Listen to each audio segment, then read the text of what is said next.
Ikimenyeshamakuru Yaga kiri mu bikurikiranwa cane mu Burundi cugawe kuri uwa 27 ntwarante 2025 co kimwe n'ibindi bitatu arivyo Radio International University of Equator, Television Burundi Bwiza na Mawingu TV. Ikigo kigendura ibimenyeshamakuru mu Burundi CNC cabajijwe igituma Yaga yugawe imaze igihe kinini ikora. Ingingo yo guhagarika ibikorwa kubera yashikanye yatanze ibipapuro bidakije amategeko twarabonye ku mbuga ngurukana bari bamaze igihe bakora bakwije imyaka 10 kubera iki urwego sense rufashe iyo ngingo ino gihe barimo byo kuburabutse.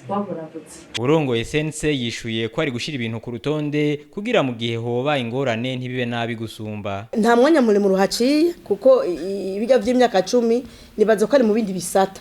Mugabo kubijanye ni dossier iri ngaha mu nama nkuru ijeje kumenyesha amakuru ikinyamakuru Yaga kihari kuva muri 2022.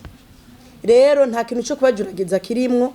Turifuza yuko ibimenyesha amakuru vyose bikorera mu Burundi vyokora hisunza amategeko, kandi turifuza yuko nukuri hoba ibimenyesha amakuru vyose vyoba bifise iteka nitekane bikora bizwi n'amategeko. Twavuze muri ingingo twafashe yuko mu gihe kimenyesha amakuru Yaga cerekanye ko ugo rupapuro cazinye muri sense byukuri arigo ubushikiranganji bw'intwaro hagati mu gihugu bukemeza ko ugo rupapuro arigo ica gisubira gukora ukuri kwami.